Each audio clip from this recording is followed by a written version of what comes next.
I'm King Link, and I'm here to review the Humble Choice for March 2021. So there are a couple of minor changes for this month. First, the bundle's now releasing on the first Tuesday of the month instead of the first Friday. Not a major change to anyone except the people trying to review the game, but something to keep an eye on, and it will change the date that it auto-charges your card on. Second, we have one game that's available on your choice of platform, either Epic or Steam. That's at least a choice and something I can get behind, because if that becomes a standard, that's a net positive. But with that being said, we're using the same rules as always. I get 1 hour with each game. I'll give you my opinions and recommendations if you should pick up the game based on who's going to enjoy it. Speaking of that game that's available on Epic or Steam, we'll start with Control. Oh man, what a first hour. This is a weird freaking game with a lot of story, but that's what I expect from Remedy, who has previously made Alan Wake and Quantum Break. It's a trippy experience though, and I noticed something strange with the level geometry early in the game, and sure enough, this is a game that has paranormal shifting of the level. There's also been a few moments that have made me very curious, and I get the feeling that this is going to be a game where you beat the game and you can replay it and see all these clues you miss, or have a new insight on the story going on. The main gameplay is a third-person shooter, but this is very much a story-driven game, similar to Remedy's previous titles, and it's that story that just makes me want to play more of it. I have a ton of questions and theories, though I will mention I have a friend who recently beat this game. He wasn't as impressed with the story after the opening. Time will tell, of course, and I'll probably have a full review of the entire game on my website before the month is out. Pick this up if you want a game with a strange but strong story, especially if you liked Alan Wake previously. If you want a little action, that's what you're going to get, but guessing from the studio's previous work, this is much more a narrative experience than an action game. There's also a little bit of horror as well. XCOM Chimera Squad. This is a scaled down version of XCOM more focused on breaching rooms and a smaller squad than fighting to save all of Earth. However, it's the same great XCOM flavor with just smaller, more controlled maps. Chimera Squad is heavily focused on encounters which start with breach mode rather than large maps that have you searching them. But the intimate nature of these encounters make them more interesting. Also, your characters have far more personality, which is a very good change from your generic soldiers that you usually field in previous games. I've been very impressed by what's on display here and how the entire game works. I think the breaching is a much more interesting mechanic at first, and there is a stronger story being told in the game. If you like XCOM or any tactical game like Fell Seal or Fate Tactics, this is perfect. It's a budget version of the main XCOM releases, but that doesn't take anything away from the formula. However, if you're not a fan of XCOM, this probably is not going to change your mind. Elex. This is an old-school RPG. It's made by the same company who made the Gothic and Risen franchises, and it shows, but it's also one of their most user-friendly games. Elex, however, isn't playing around. Rather than a fun, safe adventure where the game constantly holds your hand or gives you one path to follow, Elex feels more like an open-world RPG, and it reminds me of Morrowind more than anything. The combat is good, though challenging, and I find it interesting that there's an old-world style of axes found alongside futuristic guns and even jetpacks that are quite fun to fly around with. Players will also be able to scavenge just off the beaten path as you're seeing in the video. I find this style of gameplay which pushes the player to do more than just follow a dotted line very interesting. So check this game out if you want an RPG that expects a little more from the player. If you like the Risen or Gothic series, this is of course a no-brainer, but I think people who wrote off those series before for whatever reason might want to take another look at this one. Of course, if you prefer the hand-holding style of quests from modern Fallout games or even Skyrim, this one might not be for you. Kingdom Two Crowns. This is what appears to be a minimalist town builder. You play a queen who's running her kingdom and recruit peasants. She can instruct her citizens into a few roles by paying for their gear. This is really a hard game to understand as there's a bare minimum of a tutorial, and after that, new players might not understand exactly what they're doing or what the game expects. But after an hour, I was able to build a ship and move on to the second island, as well as building a nice little kingdom. I'm not 100% sure if I beat the first island though, or solved just some puzzle. There's not a very strong feedback loop, but it's usually clear when you're making some progress, or at least gaining some wealth. I would recommend this game if you like what you're seeing on screen or want to puzzle out some of these elements. The graphics on this game are really good. I even used a bit of a guide, and even there, I'm not sure I fully understand the flow of the game. After the hour, I don't know if I really like this game, but I also definitely don't hate it. It's not a problem with playtime, it's just a game that I'm a bit ambivalent about, but I will be returning to play a little more either way. WWE 2K Battleground. This game looks great. It has a ton of new and classic wrestlers like Sergeant Slaughter, arcade-style gameplay. This sounds like an easy slam dunk.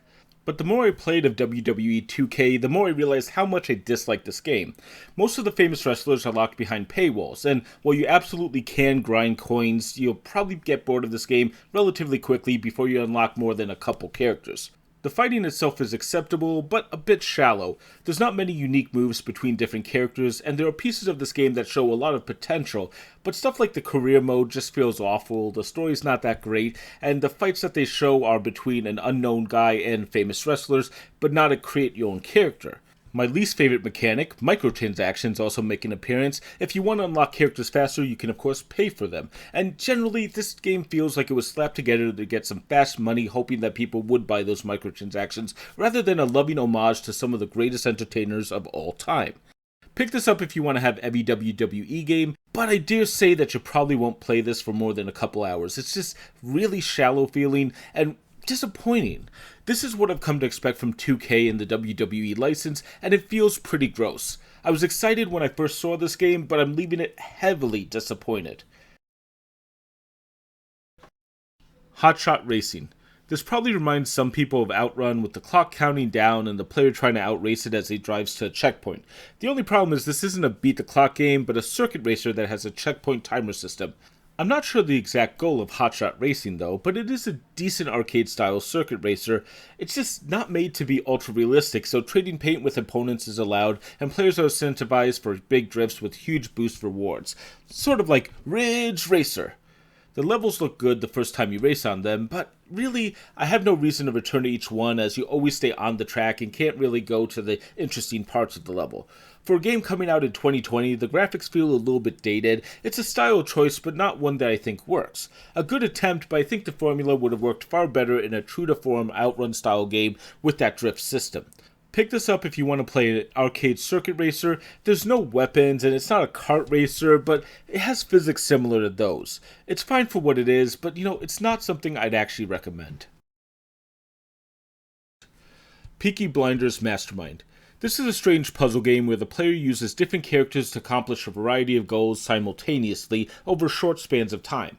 While a level might span out over maybe 2 to 3 minutes, having to scrub back and forth to get each of your characters in the right places will take you multiple attempts. That usually takes about 10 minutes, about 4x multiple of time. Conceptually though, this is a really good idea, but in practice, the controls here are a little stiff. Perhaps it would be better as an RTS where you could just point and click and tell your characters where to move, rather than having to move each character around with a controller or a keyboard manually. As for the story, I want to watch Peaky Blinders, but I haven't yet. However, this is set before the first season of the show and doesn't seem to require people to already be fans of the show, though that might help players become more familiar with the characters because there's not much of the character development here, though it is more of a puzzle game than a story game. I was able to beat 4 out of the 10 missions in my hour, so length may also be a small problem. Pick this up if you like novel concepts or are a big fan of the Peaky Blinders series. I actually haven't seen a game quite like this, though that might be for a few reasons. However, if you don't want a time management game, I think you can safely skip this one. Even the puzzles here are relatively simple. Cyberhook. The name is fitting. You have a cyberspace aesthetic and a grappling hook. Cyberhook is a game about beating levels as fast as possible. This is a pure speedrunner with a great look and tight controls. The grappling hook can latch onto blue or purple objects. Red objects or purple objects will kill you if you touch them. You can shoot green objects, and you have to reach the portal on every level. Go, go, go! This is a game purely built around speed, and when you do well on a level, you're going to feel amazing.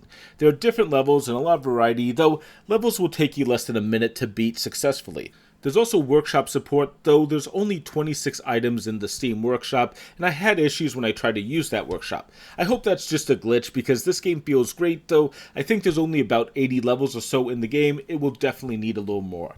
Pick this up if you like speedrunners, especially if you liked Verlet Swing from last year, or ever played SEUM, Speedrunners from Hell, though I think there might be an issue with the number of levels here, especially how quickly I was able to race through most of them.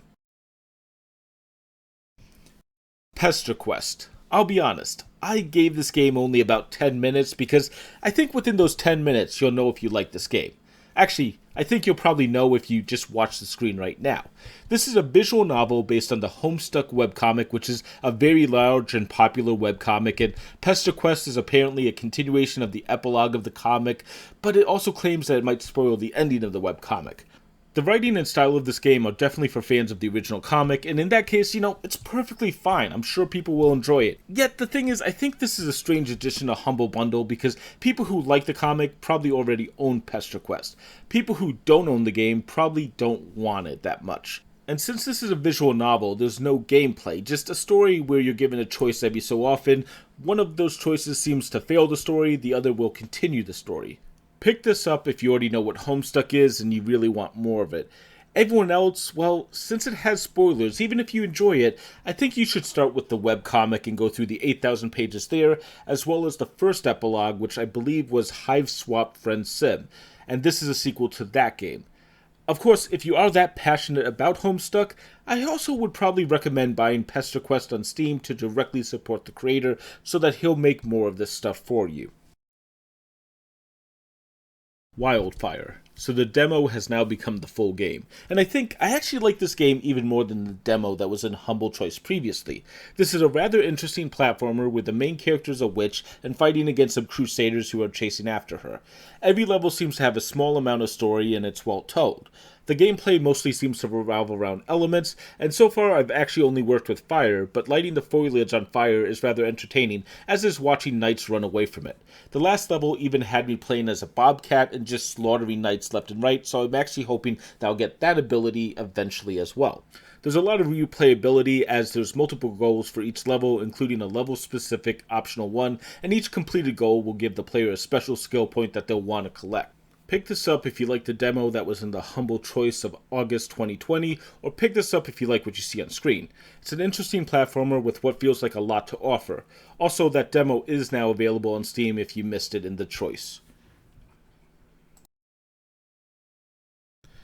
Boreal Blade. Thank you, Humble. You made this month's worst list easy. And Frozen Bite, I liked trying 4 last month. I'm going to be taking back all the credit I gave you. This is a multiplayer game that isn't just a low player count, it's dead. It had a max of 88 players at launch, it has a max of 12 on the day the bundle launched, it's about the same for this week. Boreal Blade isn't very interesting from the tutorial, it has no offline mode, it's just a sword fighting game like Chivalry Medieval Warfare, but at least Chivalry has a small group of active players. This shouldn't be on Humble Choice, it shouldn't be for sale, and the fact the game goes for about $4 is kind of insulting to add to the bundle in the first place. It's also early access. Maybe, somehow, this game might get an audience in the far, far future, but it doesn't have one as the bundle releases, and I'm not going to be waiting around for it. Don't get this game. Period. There's no reason. Even if you have a group of friends, go put your money into a different game. I'm actually currently playing Deep Rock Galactic with people. I'll recommend that, but games like Boreal Blade have to stop being part of the choice. Ageless. This is essentially Celeste Light, though it does lack much of the polish and fine detail of Celeste. There's a point where the character just starts expositing about her mental problems in like the first minute of the game, instead of weaving an intricate story that doesn't directly focus on them.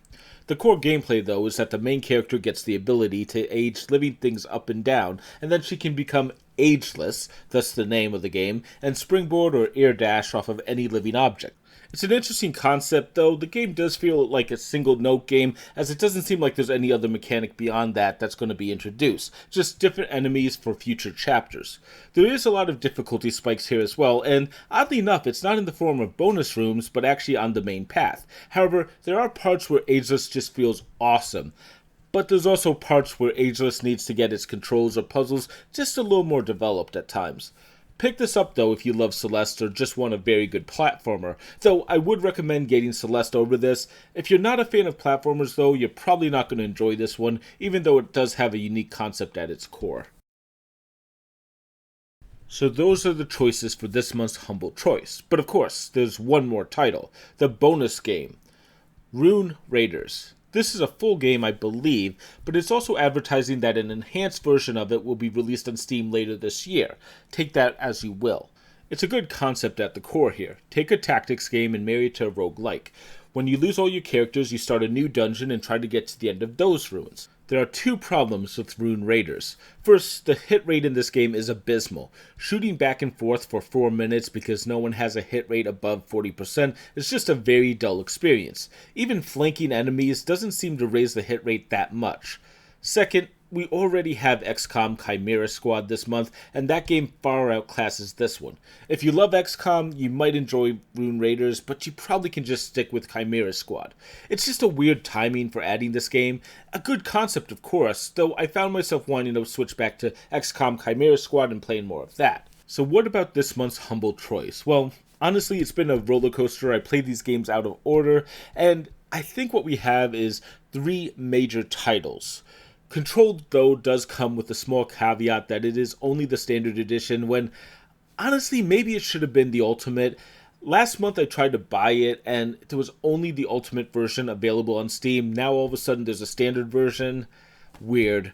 There is the option to get Control on Epic or Steam, and if that's how this is going to work going forward, I actually don't see a major issue with that. That choice is extremely good. XCOM, Chimera Squad, and Elex are both great games as well. It's just a shame that I felt like I had to dig through the weaker titles to reach those. And, well, all 3 of those games were easy recommendations. The worst list this month actually had quite a bit of competition. And just to repeat it, humble, don't give us dead multiplayer games. That should be obvious, and I don't know why you keep doing it. Also, don't give us games that are only going to appeal to specific fandoms. I have no problem or personal opinion on Homestuck, but having to go read a massive webcomic to even start to enjoy the game isn't good, and the style here really is only going to appeal to existing fans of Homestuck, I think. On the other hand, games like Peaky Blinders Mastermind is better, where new fans can at least enjoy it. Alright, we're already there. Let's just do the strongest and weakest. For new viewers, I choose the 3 weakest and the 5 strongest. Why? Well, because I chose to do that over a year ago and I'm afraid of change. The 3rd weakest of this month is WWE 2K Battleground. There's a ton of reasons for this, but microtransactions suck. A game that feels needlessly locked off for microtransactions is of course worse. But the real problem is WWE 2K Battleground is boring in a sport that should never be boring. This should have been a fun game for anyone who has ever liked wrestling even a little bit, and it's not. Damn. The 2nd weakest of this month is Pesterquest. I don't think this is a bad game at all. I think it's an awful choice. People who like Homestuck should definitely buy this game directly. People who don't already like Homestuck are probably not going to be as interested in a sequel to Homestuck or even another game after Homestuck. Since it's a story-based game, I mean, come on.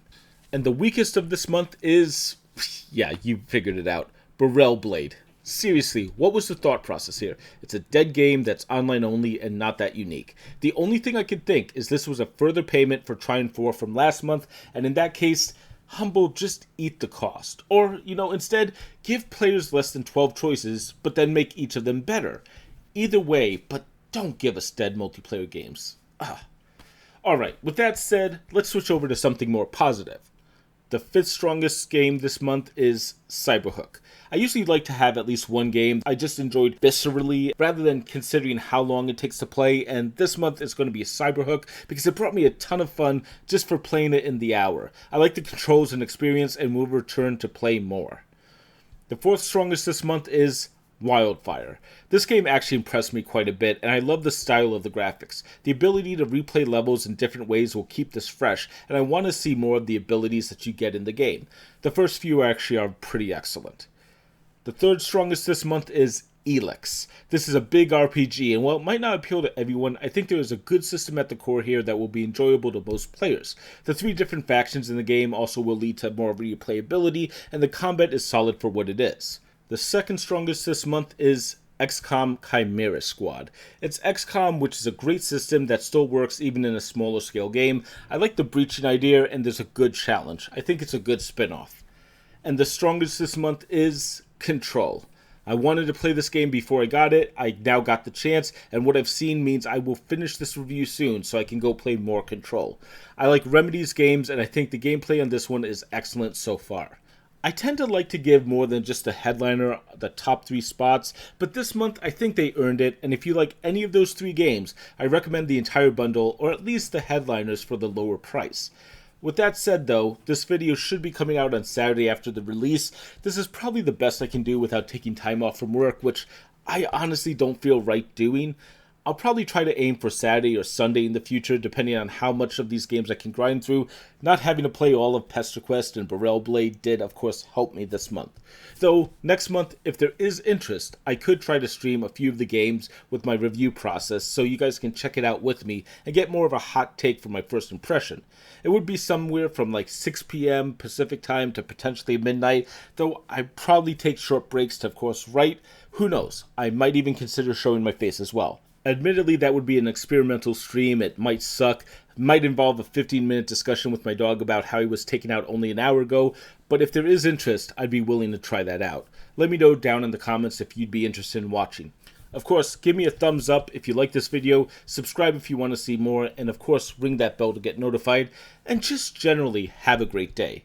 I'll pop up my video on music and rhythm games and my take on them, and something else if you want to see more from me. But until then, I'm King Link, and thanks for watching.